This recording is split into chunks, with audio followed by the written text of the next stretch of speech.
Познавањето на знаковниот јазик не е задолжителен критериум при вработување на наставниот кадар во Државниот училишен центар Партенije Zogrovski, кој што брои 19 наставници кои им предаваат на вкупно 20 средношколци со оштетен слух, кажа заменик народниот правобранител Васка Байрамовска Мустафа.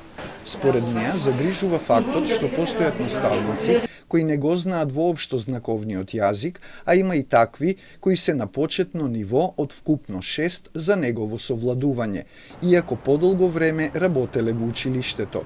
Учениците се пожалиле дека дел од наставата наместо на знаковен јазик се одвива вербално, со пишување на табла или со споделување печатени материјали, што не им се јасни на учениците, вели Байрамовска Мустафа.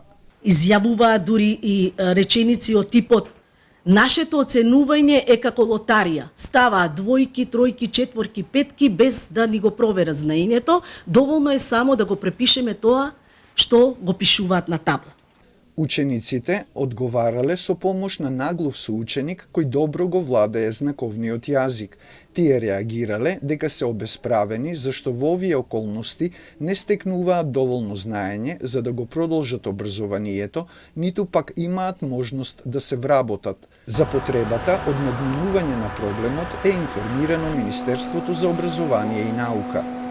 Неминовни се промените, неминовни се чекорите, неминовна е надградбата на образовниот кадар, бидејќи тој треба да знае дека се наоѓа во училиште кое што ги третира учениците со оштетување на слухот и на говорот. На Меѓународниот ден на лицата со попреченост, пред Министерството за социјална политика реагираа од коалицијата Менуваме.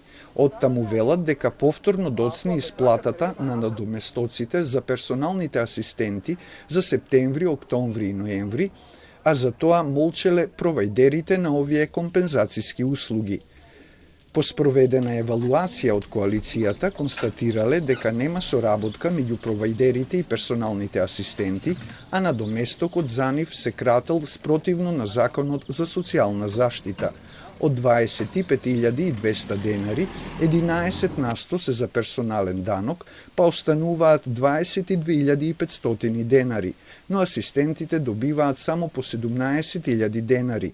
Ако имате вие 150 корисника во Скопје, колку пари остануваат за еден провајдер.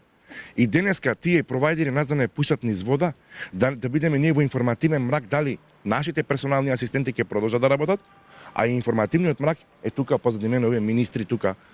Па бараат средба со Министерот за социјална политика и со провајдерите, а незадоволни се и од најавата за зголемување на додатокот за попреченост само за квадриплегичари и за лица со оштетен слух и говор за 50%, односно 25%.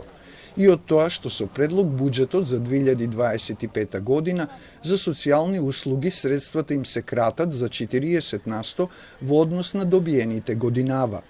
А од Министерството за социјална политика велат дека исплатите на персоналните асистенти и финансирањето на сите социјални услуги ќе продолжи без да прецизираат од кога и дека до крајот на декември Министерството ќе објави нов повик за финансирање на лиценцирани даватели на услуги и апелираат на нивна проактивност. За останатите барања, Министерството ќе направи ревизија на Законот за социјална заштита со цел да се ревидираат сите социјални услуги и да се унапредат, велат од овој ресор.